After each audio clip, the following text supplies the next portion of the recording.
Hello, everybody, and welcome back to some NASCAR the Game 21 physics testing and whatnot here on R Factor 2.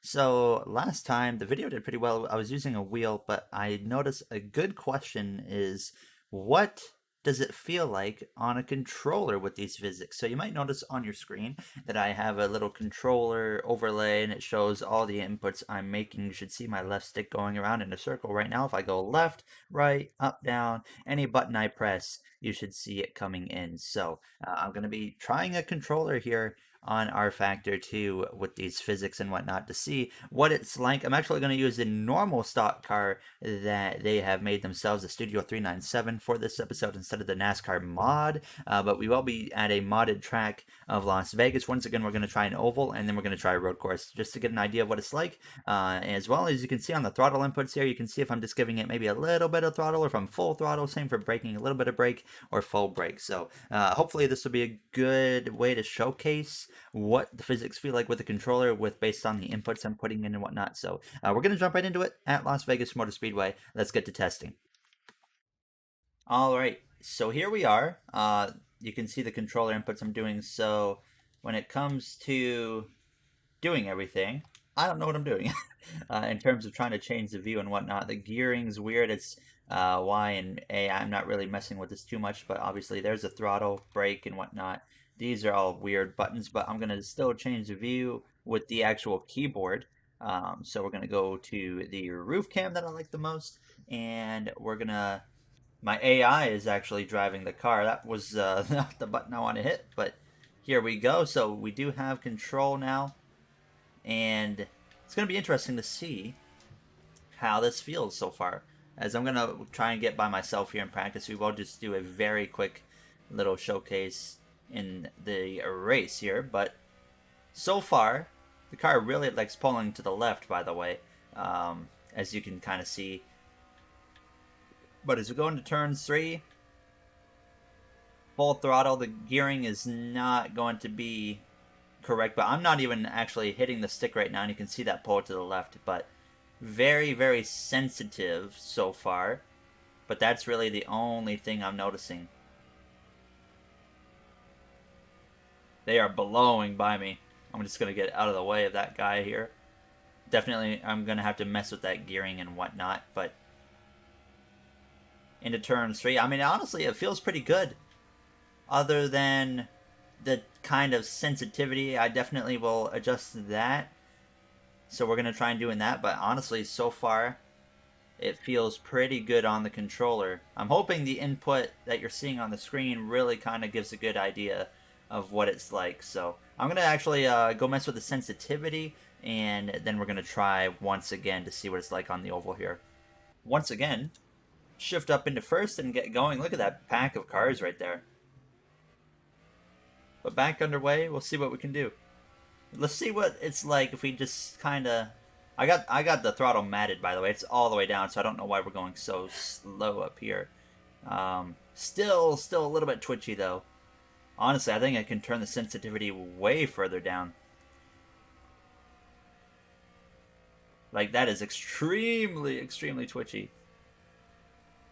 But it's definitely, I think that the big concern was with a controller, is it going to be hard to drive? Because you kind of see sometimes in a more sim-based racing game that's based for wheel racing as the primary input, the controller usually is horrendous to drive on. But so far, based off of this, honestly, you could absolutely, this is my first time ever, I don't know why we're going so slow in the corners, that just doesn't make sense at all, but you can absolutely come in with zero experience and get on a controller and pick this up and play. This is my first time trying it with a controller, and we're having absolutely no issues adapting at all.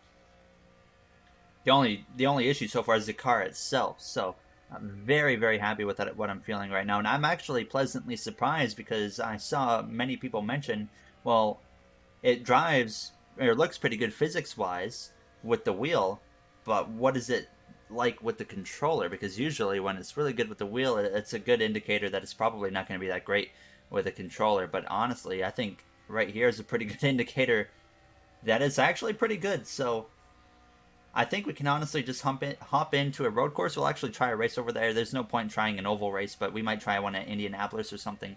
But we'll head over into some road course racing there and see what we can do. All right, we've made it to a road course. Watkins Glen is going to be the one we tried out here with a controller today. So I chose this one. I got a lot of experience here in past NASCAR games, but it's also a quick road course. You got to be smooth, but you still got to be quick on the inputs you're making with the joystick, I guess. So we're going to get underway, make one practice lap, and see what we can do now. As I've made sure we've got pretty much every single assist off here, pretty much. Other than I think I have anti-lock braking on low because I've really struggled with the braking. So there's no traction control whatsoever.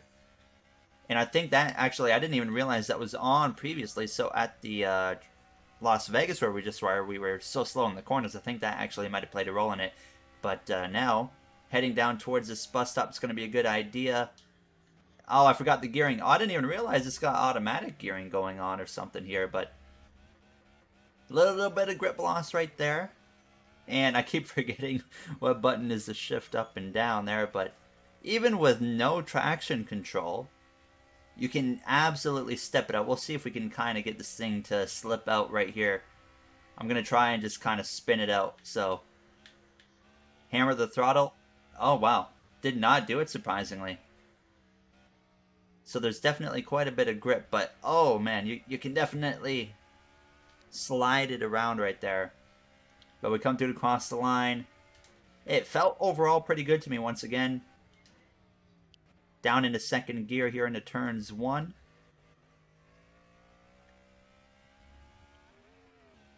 Messed up the gearing there, but you can definitely still, you can get to the throttle fairly quick, but it still feels with the throttle input, the braking, overall feels a lot better with the R Factor 2 Phsyics.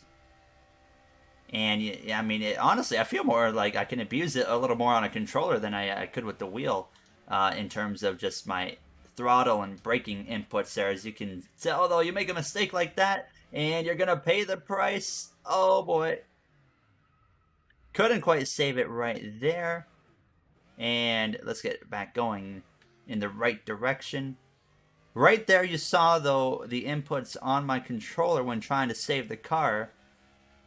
It definitely felt a little odd right there. And obviously I looped it around, so it didn't quite go in the way we were hoping. So I don't know exactly what to make of that. But goodness gracious, it is definitely a learning curve, but not hard to adapt to whatsoever. I guarantee you can come into here with no experience with R Factor 2 Phsyics and jump in on a controller and still be pretty good. But we're going to jump into a race now and see just how we go on there. But even on the braking there, the car was kind of getting unstable. And oh, once again, right there, I made one little adjustment to the left and it kind of just yeeted over there. So that's a bit concerning, but we'll have to wait and see how that plays out in the race. All right, we're here on the grid for Watkins Glen. It's going to be 5 laps around here. Now, as we get 4 red lights, and it is lights out, and we are not going. There we go. I actually went and turned the sensitivity down even further. It's down to 10%. There's a car over there. My bad, but this is going to be sketchy. Oh, God. Driving into the back of that guy. Into turns 1. There's cars everywhere. We got cars going up and over. Goodness gracious. Hello, sir. How you doing? I turned cautions off for a specific reason. I'm sure you can see what that reason was now. But as we come through the S's here, full throttle, just like we need to be. Up into 4th. The speeds probably aren't going to be very accurate here now, as we're only at 160 as we go down towards the bus stop. We're going to shift down into 3rd, down to 2nd. Engine sounds are pretty good in this game, by the way. I really like what I hear. I don't think that's going to be anywhere close to what we have in the NASCAR game compared to the sounds, but I do like these engines.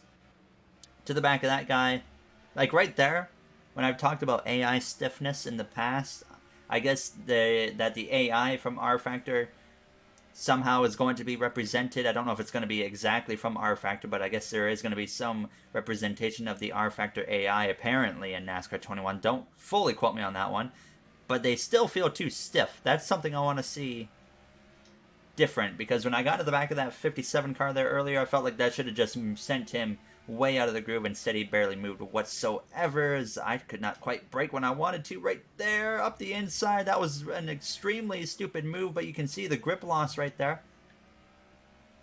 That time we saved it, so I'm not sure if that was maybe a sensitivity issue from practice to now, because I definitely, like I said, I turned it down, and it felt like the car just didn't yeet that time. So maybe that was a sensitivity issue previously, but overall right there it felt pretty good. I was able to keep it going in the right direction and not have to fear being yeeted across half the track as I make a huge mistake right there. And yep, that's not gonna work, folks.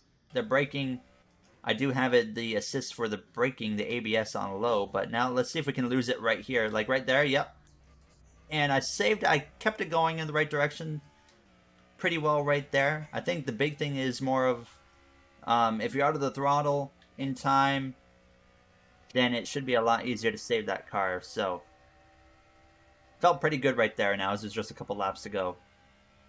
Overall, as we come through to this final lap, I've definitely enjoyed what I've played so far with the controller. Like, I feel I can just get in and go, even in a game that's more simulation based. So obviously you guys might have more knowledge on controllers. I haven't really been a controller player for quite some time now. I got a wheel probably 3 years ago now, and I really haven't looked back to a controller since then. I'll pick it up and play a racing game like on Nascar Heat 5 public lobbies casually, maybe once a month or twice. So let me know, especially if you are an avid controller player, and just being able to see the inputs I'm making there with that on-screen display, what you make of what I've been doing and what the car has been doing. Now as we come through the bus stop for the final time, a little bit too much there as we go down into that carousel. There we go. Not a whole lot of grip right there, but I was still able to stay full throttle through it anyways here as we go down towards this penultimate corner. But I definitely think that the big thing here is it's approachable, but as well as some games, the wheel, outshines the controller, not just immersion, but as well as speed, where the controller just, if you're on a controller, you're already at a disadvantage and you're going to be slower. But I feel like so far, just from what I've played here, is we're just going to try and spin it. There we go. But definitely, like, I feel like you can pick up a controller here and be competitive with someone that's on a wheel. So that's another big takeaway for me personally, as I might try and do another thing, a very short video in the future of like a comparison in lap times between a wheel and a controller or something to get a better idea as well. But definitely happy with what I felt right there. And if you guys enjoyed, you know what to do. I'd like to thank you all for taking the time of your day. I hope that this was a little bit helpful to give you an idea of what the physics feel like and how the controller responds and whatnot with these physics for what we're going to be having in the next NASCAR game. So I'll see you guys in the next one. Have a great day, everybody.